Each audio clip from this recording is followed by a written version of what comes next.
ಪ್ರತಿದಿನ ಸಂಜೆಯಾಗುವಾಗ ಶ್ರೀನಾಥ್ ಅವರು ಅಂಗಡಿ ಹತ್ತಿರ ಹೋಗಿ ಬರುತ್ತಿದ್ದರು. ಯಾಕಂದ್ರೆ ಮನೆಯಲ್ಲಿ ದಿನವಿಡೀ ಇರುವುದಕ್ಕೆ ಅವರಿಗೆ ಬೇಸರ ಅನಿಸ್ತಿತ್ತು. ಅಲ್ಲಿ ತನ್ನ ಸ್ನೇಹಿತರು ಸಿಗುತ್ತಿದ್ದರು. ಅವರೊಂದಿಗೆ ಹರಟೆ ತಮಾಷೆ ಮಾಡಿ ಮನೆಗೆ ಹಿಂತಿರುಗುತ್ತಿದ್ದರು.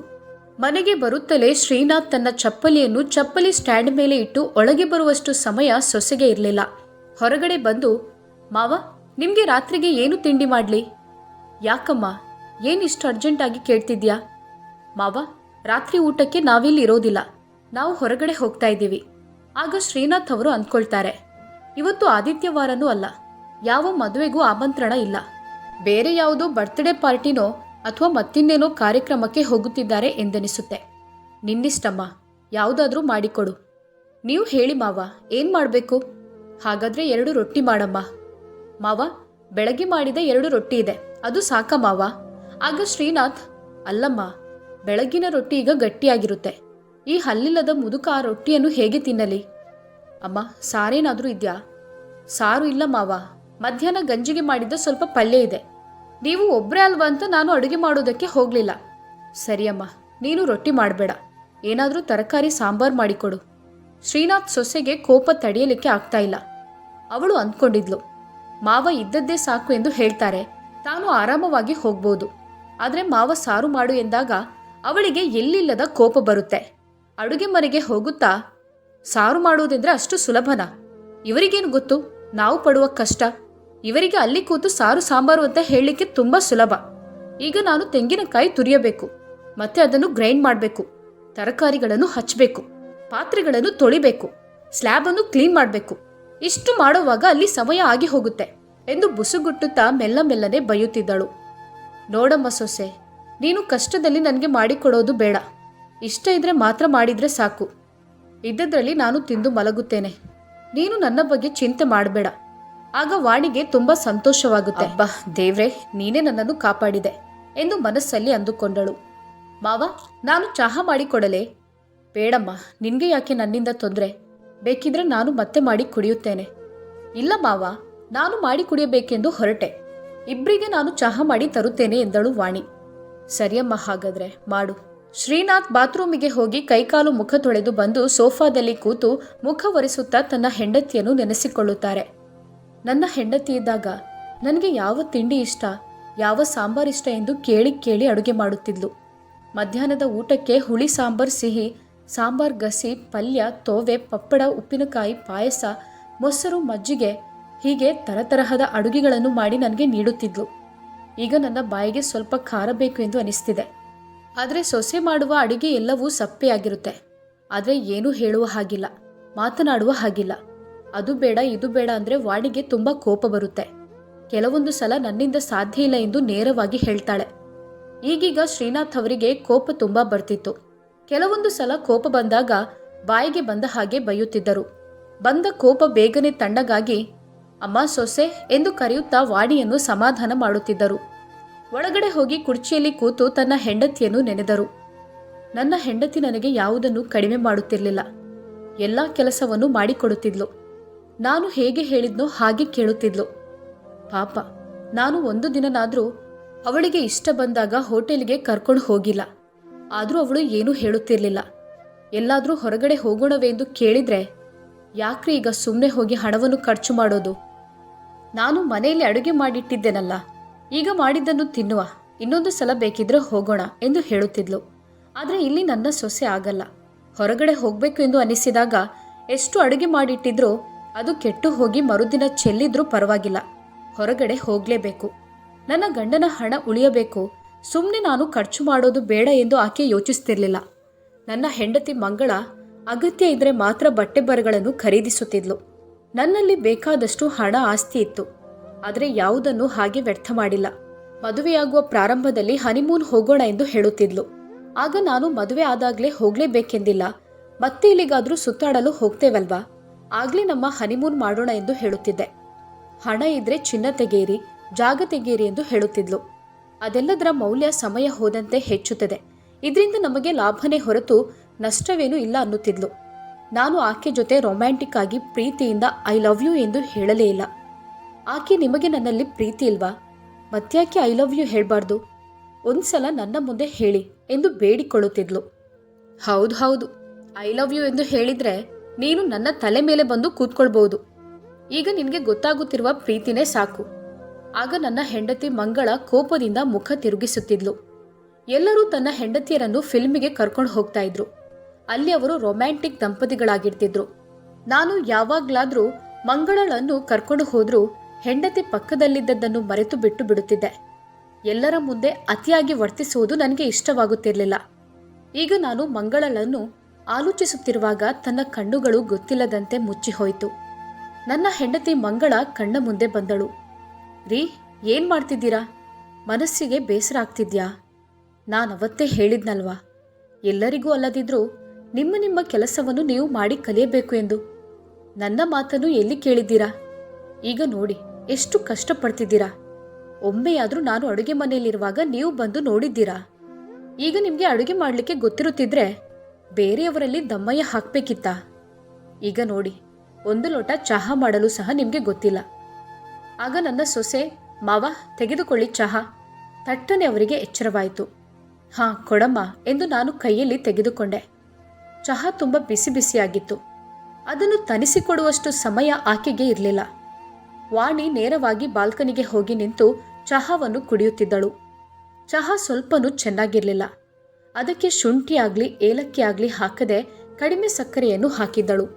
ಆದರೆ ನನಗೀಗ ಚಹಾದಲ್ಲಿ ಸಿಹಿ ಜಾಸ್ತಿ ಬೇಕು ಎಂದು ಅನಿಸ್ತಿತ್ತು.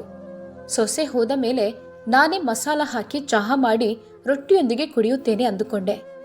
ಆಗಲೇ ಮೊಮ್ಮಕ್ಕಳು ಟ್ಯೂಷನ್ಗೆ ಹೋಗಿ ಬಂದು ತಾತ ಎಂದು ಓಡಿಕೊಂಡು ಬಂದು 2 ಕಾಲ ತೊಡೆಯಲ್ಲಿ ಇಬ್ಬರೂ ಕೂತ್ಕೊಂಡ್ರು. ತಾತ ತಾತ ಒಟ್ಟಿಗೆ ಆಟ ಆಡೋಣ ಬಾ ಎಂದು 2 ಕೈಯನ್ನು ಹಿಡಿದುಕೊಂಡು ಹೊರಗಡೆ ಹೋಗಲು ಬಾ ತಾತ ಎಂದು ಹೇಳುತ್ತಿದ್ರು. ನನಗೆ ಮೊಮ್ಮಕ್ಕಳು ಅಂದರೆ ಪಂಚಪ್ರಾಣ. ಅವರ ಜೊತೆ ಆಟ ಆಡುವಾಗ ಮಗುವಾಗಿ ಬಿಡುತ್ತಿದ್ದೆ, ಸಂತೋಷವಾಗಿರ್ತಿದ್ದೆ. ಪೇಟೆಗೆ ಹೋಗಿ ಬರುವಾಗ ತನ್ನ ಮುದ್ದಿನ ಮೊಮ್ಮಕ್ಕಳಿಗೆ ಏನಾದರೂ ತರದೆ ಬರುವುದೇ ಇಲ್ಲ. ಒಂದು ವೇಳೆ ಏನೂ ತಾರದಿದ್ದರೆ, ತಾತ ಚಾಕ್ಲೇಟ್ ಎಲ್ಲಿ, ಯಾಕೆ ಬಿಟ್ಟು ಬಂದಿದ್ಯಾ, ನನಗೆ ಬೇಕು ಎಂದು ನನಗೆ ಹೊಡೆಯಲು ಬರ್ತಾ ಇದ್ರು. ಕೆಲವೊಂದು ಸಲ ಬಿದ್ದು ಬಿದ್ದು ನೆಲದಲ್ಲಿ ಹೊರಳಾಡಿ ಅಳುತ್ತಿದ್ದರು. ಆಗ ಬಾಲ್ಕನಿಯಲ್ಲಿ ನಿಂತು ಚಹಾ ಕುಡಿಯುತ್ತಿದ್ದ ವಾಣಿ, ಮಕ್ಕಳೇ ಎಲ್ಲಿಗೆ ಹೋಗ್ತಾ ಇದ್ದೀರಾ? ಬೇಗ ಬೇಗ ಸ್ನಾನಕ್ಕೆ ಬನ್ನಿ. ತಿಂಡಿ ಮತ್ತು ಹಾರ್ಲಿಕ್ಸ್ ಬೇಗ ಕುಡಿದು ಮುಗಿಸಿ ಮತ್ತೆ ಸ್ನಾನ ಮಾಡಿ ಹೊರಡಬೇಕು. ನಮಗೆ ಪಾರ್ಟಿಗೆ ಹೋಗ್ಲಿಕ್ಕಿದೆ. ಅಮ್ಮ, ಸ್ವಲ್ಪ ತಾತನ ಜೊತೆ ಆಟ ಆಡ್ತೇವೆ, ಸ್ವಲ್ಪ ನಿಲ್ಲಮ್ಮ. ಸರಿ, ನೀವಿಲ್ಲಿ ಆಟ ಆಡ್ತಾ ಇರಿ, ನಾನು ನಿಮ್ಮನ್ನು ಬಿಟ್ಟು ಹೋಗ್ತೇನೆ. ಆಗ ಅವರು ಅಳುತ್ತಾ ತಿಂಡಿ ತಿನ್ನಲು ಹೋಗುತ್ತಿದ್ರು. ಶ್ರೀಕಾಂತ್ ಅವರಿಗೆ ಬೇಕಾದಷ್ಟು ಆಸ್ತಿ ಇತ್ತು. ಅವರ ಹೆಸರಲ್ಲಿ ಮನೆ ಇತ್ತು. ಅದು ಮಗನ ಹೆಸರಿಗೆ ಮಾಡಿರಲಿಲ್ಲ. ಅಕೌಂಟ್ ಬ್ಯಾಲೆನ್ಸ್ ಚೆನ್ನಾಗಿತ್ತು. ಅಷ್ಟೆಲ್ಲ ಇದ್ರೂ ತನಗೆ ಕೊಡೋ ಮರ್ಯಾದೆ ಇಷ್ಟೇ. ಹಾಗಾದ್ರೆ ಏನೂ ಇಲ್ಲದ ಪಾಪ ಬಡಪಾಯಿ ಅತ್ತೆ ಮಾವನ ಸ್ಥಿತಿ ಹೇಗಿರಬಹುದು ಎಂದು ಶ್ರೀಕಾಂತ್ ಅಂದುಕೊಂಡಿರ್ತಾರೆ. ನಾನು ಮಂಗಳಳನ್ನು ಇಷ್ಟಪಟ್ಟು ಮದುವೆಯಾಗಿದ್ದೆ. ಇಷ್ಟ ಅಂದರೆ ನಾವಿಬ್ಬರೇ ಮಾತುಕತೆ ನಡೆಸಿಯಲ್ಲ. ನಾನು ಒಂದು ದಿನ ನನ್ನ ಗೆಳೆಯನ ಜೊತೆ ಅವನ ಕುಟುಂಬಸ್ಥರ ಮನೆಗೆ ಹೋದಾಗ ಈಕೆಯನ್ನು ನೋಡಿದ್ದೆ. ಯಾಕೋ ಗೊತ್ತಿಲ್ಲ, ನನ್ನ ಮನಸ್ಸಿಗೆ ತುಂಬ ಹಿಡಿಸಿದಳು. ನಾನು ಮದುವೆಯಾದರೆ ಮಂಗಳಳನ್ನೇ ಮದುವೆ ಆಗಬೇಕು ಎಂದು ಅಂದುಕೊಂಡೆ. ಯಾವುದೇ ಜಾತಿ ಅಡ್ಡಿ ಬರಲಿಲ್ಲ. ಆವತ್ತಿನ ಕಾಲಕ್ಕೆ ತಕ್ಕಂತೆ ವಿದ್ಯಾಭ್ಯಾಸ ಮಾಡಿದ್ದಳು. ಅವರೇನು ಶ್ರೀಮಂತರಲ್ಲ, ಮಧ್ಯಮ ಕುಟುಂಬದವರು. ನಾನು ಬಟ್ಟೆ ವ್ಯಾಪಾರವನ್ನು ಮಾಡುತ್ತಿದ್ದೆ. ಇದರಿಂದ ನನ್ನ ಸ್ವತ್ತು ಆಸ್ತಿ ಜಾಸ್ತಿ ಆಗ್ತಿತ್ತು. ನಾನು ಮನೆಯಲ್ಲಿ ಬಂದು ಹೇಳಿದಾಗ ನನ್ನ ತಂದೆ ತಾಯಿ ಯಾರು ಎಂದು ನೋಡಿ ಅವಳ ಅಪ್ಪ ಅಮ್ಮನ ಜೊತೆ ಮಾತನಾಡಿದ್ರು. ಎಲ್ಲರಿಷ್ಟದಂತೆ ನಮಗೆ ಮದುವೆ ದಿನವನ್ನು ಗೊತ್ತುಪಡಿಸಿದ್ರು. ನನ್ನ ಅಪ್ಪ ಅಮ್ಮನಿಗೆ ಮಂಗಳ ಅಂದರೆ ತುಂಬ ಅಚ್ಚುಮೆಚ್ಚು. ಅವಳಿಗೂ ಅಷ್ಟೇ. ಅತ್ತೆ ಮಾವ ಅಂದರೆ ಎಲ್ಲಿಲ್ಲದ ಪ್ರೀತಿ, ಗೌರವ. ನಾನೇನಾದರೂ ಅಪ್ಪ ಅಮ್ಮನ ಜೊತೆ ಜೋರಾಗಿ ಮಾತನಾಡಿದರೆ ಆ ದಿನ ಪೂರ್ತಿ ನನ್ನ ಜೊತೆ ಮಾತನಾಡುತ್ತಿರಲಿಲ್ಲ, ಮುನಿಸಿಕೊಳ್ಳುತ್ತಿದ್ದಳು. ಆಕೆ ಹೇಳುತ್ತಿದ್ದಳು, ನೀವು ನನಗೆ ಏನು ಬೇಕಾದರೂ ಮಾಡಿ, ಏನನ್ನು ಬೇಕಾದರೂ ಹೇಳಿ, ಆದರೆ ನಿಮ್ಮ ಅಪ್ಪ ಅಮ್ಮನಿಗೆ ಏನೂ ಹೇಳಬಾರ್ದು. ನನ್ನನ್ನು ಮದುವೆ ಆಗುವುದಕ್ಕಿಂತ ಮುಂಚೆ ನೀವು ಅಪ್ಪ ಅಮ್ಮನ ಜೊತೆ ಹೇಗೆ ಮಾತನಾಡುತ್ತಿದ್ದೀರಿ ಅನ್ನುವ ಪ್ರಶ್ನೆ ಬರೋದಿಲ್ಲ. ಮದುವೆ ಆದಮೇಲೆ ನೀವು ಮಾತನಾಡಿದರೆ ಅದು ನೀವು ಮಾತನಾಡಿದ್ದು ಎಂದು ಅವರು ಅಂದುಕೊಳ್ಳುವುದಿಲ್ಲ. ಆತ ಹೆಂಡತಿಯ ಮಾತನ್ನು ಕೇಳಿ ಮಾತನಾಡಿದ್ದಾನೆ ಎಂದು ಹೇಳುತ್ತಾರೆ. ನನ್ನ ಅತ್ತೆ ಮಾವ ಅಂಥವರಲ್ಲ, ಆದರೆ ಅದಕ್ಕೆ ನಾವು ಅವಕಾಶ ಮಾಡಿಕೊಡಬಾರ್ದು ಎಂದು ನನಗೆ ಬುದ್ಧಿ ಹೇಳುತ್ತಿದ್ದಳು. ಬೆಳಗ್ಗೆ ಬೇಗನೆ ಎದ್ದು ಸ್ನಾನ ಮಾಡಿ ದೇವರಿಗೆ ಪ್ರಾರ್ಥನೆ ಮಾಡಿ 2 ಲೋಟ ಬಿಸಿಯಾದ ಚಹಾ ಮಾಡಿ, ಅತ್ತೆ ಮಾವ ಎದ್ದೇಳಿ, ನಾನಿಲ್ಲಿ ಚಹಾ ಇಟ್ಟಿದ್ದೇನೆ, ಮುಖ ತೊಳೆದು ಕುಡಿಯಿರಿ ಎಂದು ಹೇಳುತ್ತಿದ್ದಳು. ತನ್ನ ಕೋಣೆಗೆ ಬಂದು ನನಗೆ 2 ಬೈದು, ಅಲ್ಲ ರೀ, ಎಷ್ಟು ಹೊತ್ತು ಅಂತ ನೀವು ಮಲಗ್ತೀರಾ, ನಿಮಗೆ ಮಲಗಿದಷ್ಟು ಸಾಕಾಗೋದೇ ಇಲ್ಲ ಎಂದು ಮುದ್ದಿನಿಂದ ರೊಮ್ಯಾಂಟಿಕ್ ಆಗಿ ಹೇಳುತ್ತಿದ್ಲು. ಆಗ ನಾನು ಆಕೆಯ ಕೈ ಹಿಡಿದು ಎಳೆಯುತ್ತಿದ್ದೆ. ಆಗ ಮಂಗಳ ನನ್ನಿಂದ ಕೈಯನ್ನು ಬಿಡಿಸಿ, ಸಾಕು ಸಾಕು, ಬೆಳಗಾಗಿದೆ, ಬೇಗನೆ ತಿಂಡಿ ತಿಂದು ಹೊರಡಬೇಕು. ನಿಮಗೆ ಸ್ವಲ್ಪ ಬೇಗ ಇದ್ರೆ ಏನಾಗುತ್ತೆ? ಮನೆ ಸುತ್ತಮುತ್ತ ಏನಾದರೂ ಕೆಲಸ ಮಾಡಿದ್ರೆ ಆರೋಗ್ಯಕ್ಕೆ ಒಳ್ಳೆಯದಲ್ವಾ? ಎಷ್ಟು ಹೇಳಿದ್ರೂ ನಿಮಗೆ ಅರ್ಥನೇ ಆಗುತ್ತಿಲ್ಲ. ಮಂಗಳ ಬೆಳಗ್ಗೆ 7 ಗಂಟೆಗೆ ತನ್ನ ಎಲ್ಲ ಕೆಲಸವನ್ನು ಮುಗಿಸುತ್ತಿದ್ದಳು. ಮತ್ತೆ ಅಡುಗೆ ಕೆಲಸ ಶುರು ಮಾಡುತ್ತಿದ್ದಳು. ನಾನು 8 ಗಂಟೆಗೆ ಎದ್ದು ಸ್ನಾನ ಮಾಡಿ ದೇವರಿಗೆ ಕೈ ಮುಗಿದು ತಿಂಡಿ ತಿನ್ನಲು ಎಲ್ಲರೂ ಒಟ್ಟಿಗೆ ಸೇರುತ್ತಿದ್ದೆವು. 2 ಮಕ್ಕಳು, ಅಪ್ಪ ಅಮ್ಮ ಮತ್ತು ನಾನು ಎಲ್ಲರೂ ಟೇಬಲಲ್ಲಿ ಇಟ್ಟು ಒಟ್ಟಿಗೆ ತಿನ್ನುತ್ತಿದ್ದೆವು. ಮಂಗಳ ನಮಗೆ ಎಲ್ಲರಿಗೂ ಬಡಿಸುತ್ತಿದ್ದಳು. ಆಕೆ ನಮ್ಮದೆಲ್ಲ ತಿಂಡಿ ಆದ ನಂತರ ಮತ್ತೆ ತಿನ್ನುತ್ತಿದ್ದಳು. ಮಕ್ಕಳನ್ನು ರೆಡಿ ಮಾಡಿಸಿ ಶಾಲೆಗೆ ಕಳುಹಿಸಿ ಮತ್ತೆ ಸ್ವಲ್ಪ ರಿಲ್ಯಾಕ್ಸ್ ಮಾಡುತ್ತಿದ್ದಳು. ಆಕೆ ಜೊತೆ ಹೊಲಿಗೆ ಯಂತ್ರ ಇತ್ತು. ತಾನು ಬಟ್ಟೆಯ ವ್ಯಾಪಾರ ಮಾಡುತ್ತಿರುವುದರಿಂದ ಆಕೆ ಸಮಯ ಸಿಕ್ಕಾಗ ಏನಾದರೂ ಹೊಲಿದು ಕೊಡುತ್ತಿದ್ದಳು. ಇದರಿಂದ ಅವಳಿಗೆ ಸ್ವಲ್ಪ ಆದಾಯ ಬರ್ತಿತ್ತು. ಅದನ್ನು ಉಳಿತಾಯ ಮಾಡಿ ಮಗಳಿಗೆ ಚಿನ್ನ ಮಾಡುತ್ತಿದ್ದಳು. ಮಕ್ಕಳು ಬೆಳೆದು ದೊಡ್ಡವರಾದ್ರು. ಮಗಳಿಗೆ ಮದುವೆ ಮಾಡಿ ಕೊಡಲಾಯಿತು. ಮಗ ಕೆಲಸದಲ್ಲಿದ್ದ. ಮಂಗಳಾಳಿಗೂ ವಯಸ್ಸಾಗ್ತಾ ಇತ್ತು. ಅವಳ ಆರೋಗ್ಯನೂ ಸರಿ ಇರ್ತಿರ್ಲಿಲ್ಲ. ಒಂದು ದಿನ ನಾವು ಮಗನ ಹತ್ತಿರ ಮಾತನಾಡಿದ್ವಿ. ಮಗನೇ, ನೀನು ಮದುವೆ ಆಗಬೇಕು. ಅಮ್ಮನಿಗೆ ಮನೆ ಕೆಲಸದಲ್ಲಿ ಕಷ್ಟವಾಗ್ತಿದೆ. ಅದೂ ಅಲ್ಲದೆ ಮಂಡಿ ನೋವು ಶುರುವಾಗಿದೆ. ಜಾಸ್ತಿ ಹೊತ್ತು ನಿಂತುಕೊಳ್ಳಲು ಸಾಧ್ಯ ಇಲ್ಲ.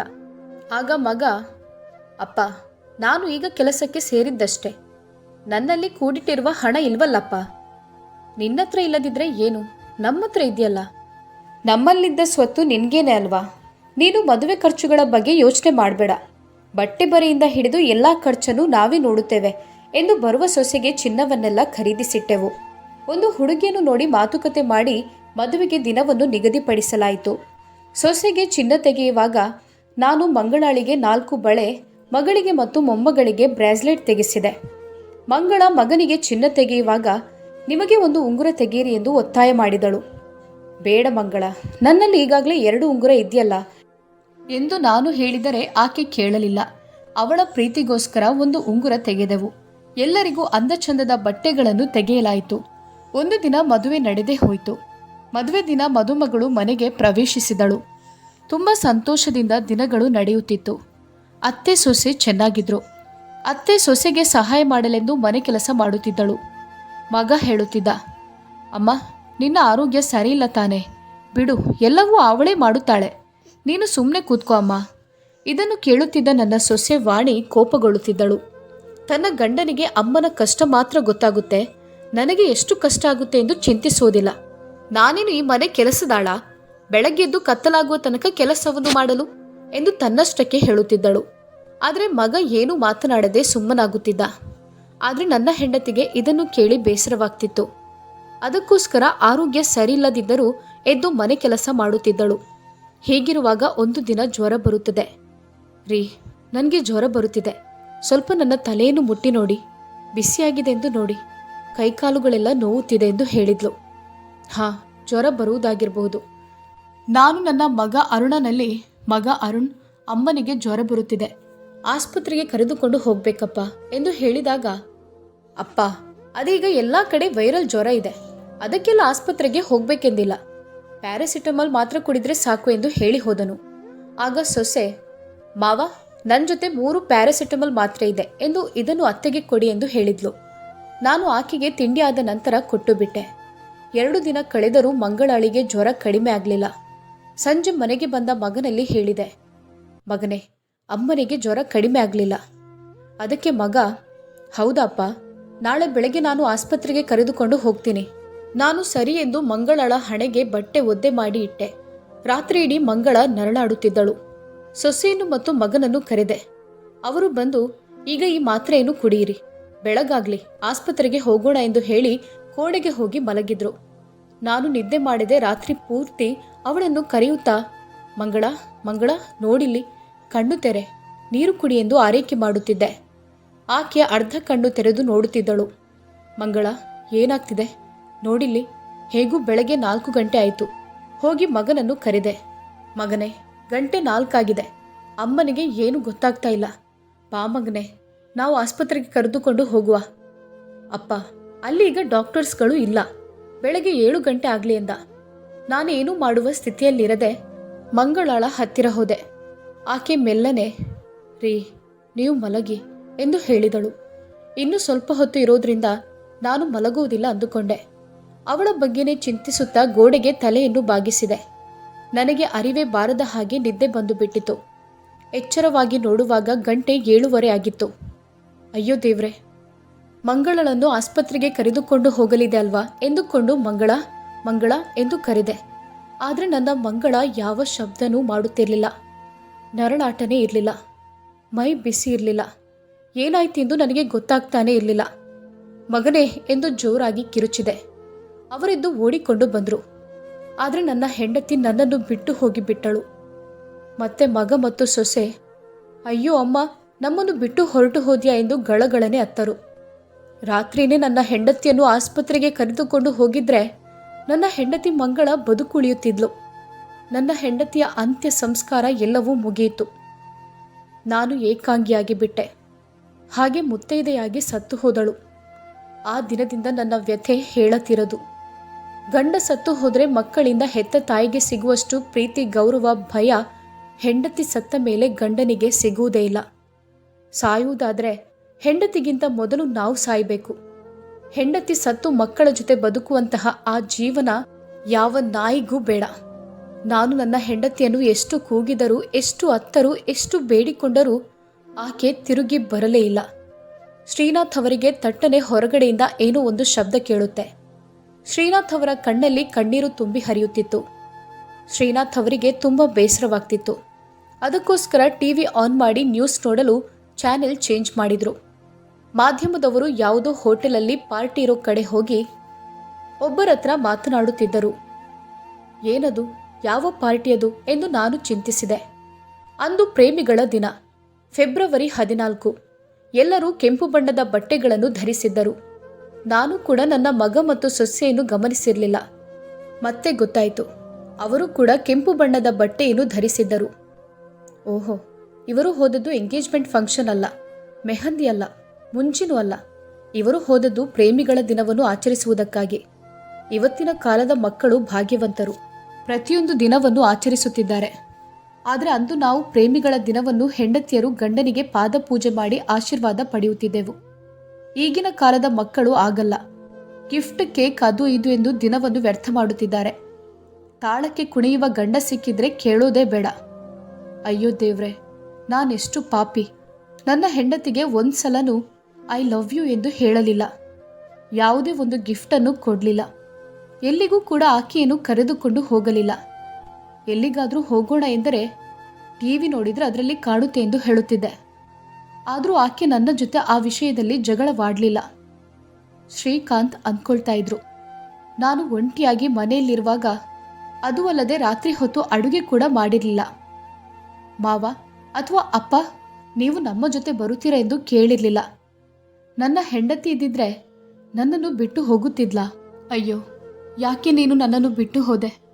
ನಾನು ಇಲ್ಲಿ ಒಂಟಿಯಾಗುತ್ತೇನೆ ಎಂದು ನಿನಗೆ ಗೊತ್ತಿಲ್ವಾ? ಇಲ್ಲಿ ನನ್ನ ಬಗ್ಗೆ ಕರುಣೆ ತೋರಿಸಲು ಯಾರೂ ಇಲ್ಲ. ಇದೆಲ್ಲ ನನ್ನ ಹಣೆ ಬರಹದಲ್ಲಿ ಬರೆದದ್ದು. ಏನ್ ಮಾಡೋದಕ್ಕೆ ಆಗುತ್ತೆ ಎಂದು ಚಿಂತೆ ಮಾಡುತ್ತಾ ಬಟ್ಟೆ ಬದಲಾಯಿಸಿದರು. ಶ್ರೀಕಾಂತ್ ಅವರಲ್ಲಿ ಕೆಂಪು ಬಣ್ಣದ ಶರ್ವಾನಿ ಇತ್ತು.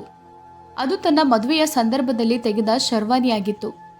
ತನ್ನ ಈ ವಯಸ್ಸಲ್ಲಿ ಈ ಬಟ್ಟೆಯನ್ನು ಧರಿಸಿದ್ರೆ ಜನ ಏನು ಅಂದುಕೊಳ್ಳಬಹುದು ಎಂದು ಯೋಚಿಸದೆ ಧರಿಸಿಕೊಂಡು ಹೊರಟು ಬಿಟ್ಟರು. ತನ್ನಲ್ಲಿರುವ ಬೀಗದ ಕೀಯನ್ನು ತೆಗೆದು ಬಾಗಿಲಿಗೆ ಹಾಕಿದರು. ಹೊರಗಡೆ ಗೇಟಿಗೆ ಬೀಗ ಹಾಕಿಕೊಂಡು ಆಟೋ ರಿಕ್ಷಾವನ್ನು ನಿಲ್ಲಿಸಿ ಅದರಲ್ಲಿ ಹೋದರು. ಈಗಾಗಲೇ ಸಮಯ 7 ಗಂಟೆಯಾಗಿತ್ತು. ಚಾಲಕನಲ್ಲಿ, ನೀನು ಐಸ್ ಕ್ರೀಂ ಪಾರ್ಲರ್ ಹತ್ತಿರ ನಿಲ್ಲಿಸು ಎಂದು ಹೇಳಿದರು. ನೇರವಾಗಿ ಐಸ್ ಕ್ರೀಂ ಪಾರ್ಲರ್ಗೆ ಹೋಗಿ, ನನಗೆ ಹನಿಮೂನ್ ಸ್ಪೆಷಲ್ ಐಸ್ ಕ್ರೀಂ ಕೊಡಪ್ಪ ಎಂದರು. ಅವರ ಕಲ್ಪನೆಯಲ್ಲಿ ಆಗ ತನ್ನ ಹೆಂಡತಿ ತನ್ನ ಮುಂದೆ ಕೂತಿದ್ದಾಳೆ, ನಾನು ಮತ್ತು ಅವಳು ಒಟ್ಟಿಗೆ ಕೂತು ಐಸ್ ಕ್ರೀಂ ತಿನ್ನುತ್ತಿದ್ದೇವೆ ಅಂದುಕೊಂಡರು. ಅಲ್ಲಿ ಸೇರಿದ್ದ ಜನ ಎಲ್ಲ ಇವರನ್ನೇ ನೋಡುತ್ತಿದ್ದರು. ಶ್ರೀಕಾಂತ್ ಅವರು ಯಾವುದನ್ನು ಲೆಕ್ಕಿಸಿರಲಿಲ್ಲ. ಐಸ್ ಕ್ರೀಂ ತಿಂದು ಮುಗಿತಾ ಬಂತು. ನಗುಮುಖದೊಂದಿಗೆ ಕಣ್ಣೀರು ಒರೆಸಿಕೊಂಡರು. ಹೊರಗಡೆ ಮರದ ಕೆಳಗಡೆ ಕುರ್ಚಿಯನ್ನು ಇಟ್ಟಿದ್ದರು. ಸುತ್ತಲೂ ಲೈಟಿಂಗ್ಸಿಂದ ಅಲಂಕರಿಸಿದ್ದರು. ಹಲವಾರು ಯುವ ಪ್ರೇಮಿಗಳು ಅಂದು ಅಲ್ಲಿ ಬಂದು ಐಸ್ ಕ್ರೀಂ ತಿನ್ನುತ್ತಿದ್ದರು ಮತ್ತು ಆ ದಿನವನ್ನು ಎಂಜಾಯ್ ಮಾಡುತ್ತಿದ್ದರು. ಆಗ ಒಂದು ಹುಡುಗಿ ಬಲೂನ್ ಮಾರುತ್ತಾ ಬರುತ್ತಿದ್ದಳು. ತಾತ ತಾತ ಒಂದು ಬಲೂನ್ ತೆಗೀರಿ ಎಂದು ಒತ್ತಾಯಿಸುತ್ತಿದ್ದಳು. ಶ್ರೀಕಾಂತ್ ಅವರು ಬಲೂನ್ ರೇಟನ್ನು ಕೇಳಿ 200 ರೂಪಾಯಿ ಕೊಟ್ಟು ಎಲ್ಲ ಬಲೂನನ್ನು ತೆಗೆದುಕೊಂಡರು. ನಡು ಮಾರ್ಗಕ್ಕೆ ಬಂದು ಬಲೂನನ್ನು ಗಾಳಿಗೆ ಬಿಟ್ಟರು. ಜನ ಎಲ್ಲ ಆಕಾಶದತ್ತ ನೋಡುತ್ತಾ ಅಯ್ಯೋ, ಈ ವ್ಯಕ್ತಿಗೆ ಏನಾಗಿದೆ ಎಂದು ಆಶ್ಚರ್ಯದಿಂದ ನೋಡಲು ಪ್ರಾರಂಭಿಸಿದ್ರು. ಶ್ರೀಕಾಂತ್ ಅವರು ಬಲೂನ್ ಮೇಲಕ್ಕೆ ಹೋಗುತ್ತಿದ್ದಂತೆ ಮಂಗಳ, ಐ ಲವ್ ಯು ಮಂಗಳ ಎಂದು ಜೋರಾಗಿ ಕಿರುಚುತ್ತಾ ಐ ಲವ್ ಯು ಎಂದು ಹೇಳುತ್ತಾ ಕುಸಿದರು. ಸೇರಿದ ಜನರೆಲ್ಲ ಮೂಕ ವಿಸ್ಮಿತರಾದರು. ಹತ್ತಿರ ಬಂದು ನೋಡಿದಾಗ ಶ್ರೀಕಾಂತ್ ಅವರ ಉಸಿರು ನಿಂತಿತ್ತು. ಕಾರಲ್ಲಿ ಪಾರ್ಟಿ ಮುಗಿಸಿ ಬರುತ್ತಿದ್ದ ಶ್ರೀಕಾಂತ್ ಅವರ ಮಗ ಮತ್ತು ಸೊಸೆ ಏನಾಯ್ತು, ಯಾರದು ಎಂದು ನೋಡುವಾಗ ಅದು ಶ್ರೀಕಾಂತ್ ಆಗಿದ್ದರು. ಅಪ್ಪ ಅಂತ ಹೇಳಿ ಮಗ ಅಳುತ್ತಾ ಬಂದ. ಕೊನೆಗೆ ಶವ ಸಂಸ್ಕಾರವನ್ನು ಮಾಡಲಾಯಿತು. ಅಮ್ಮ ಸತ್ತ ಮೇಲೆ ಅಪ್ಪನನ್ನು ನಾವು ದೂರ ಮಾಡಬಾರ್ದು. ನಮಗೋಸ್ಕರ ಅಪ್ಪ ಎಷ್ಟು ಕಷ್ಟಪಟ್ಟಿದ್ದಾರೆ, ಎಷ್ಟು ಬೆವರು ಸುರಿಸಿದ್ದಾರೆ, ಎಷ್ಟು ತ್ಯಾಗ ಮಾಡಿದ್ದಾರೆ ಅನ್ನೋದನ್ನ ನಾವು ನೆನಪಿಸಿಕೊಂಡು ಅವರ ಆ ವೃದ್ಧಾಪ್ಯ ಜೀವನಕ್ಕೆ ನಾವು ಸುಖ ಸಂತೋಷವನ್ನು ನೀಡಿ ಅವರ ಆಸೆ ಆಕಾಂಕ್ಷೆಗಳನ್ನು ಪೂರೈಸಬೇಕು. ಈ ಕಥೆ ನಿಮಗೆ ಇಷ್ಟ ಆಗಿದ್ದಲ್ಲಿ ಲೈಕ್ ಮಾಡಿ, ಶೇರ್ ಮಾಡಿ, ಸಬ್ಸ್ಕ್ರೈಬ್ ಮಾಡದಿದ್ದಲ್ಲಿ ಸಬ್ಸ್ಕ್ರೈಬ್ ಮಾಡಿ. ನಿಮ್ಮ ಅನಿಸಿಕೆಗಳನ್ನು ಕಾಮೆಂಟ್ ಮೂಲಕ ತಿಳಿಸಿ. ಧನ್ಯವಾದಗಳು.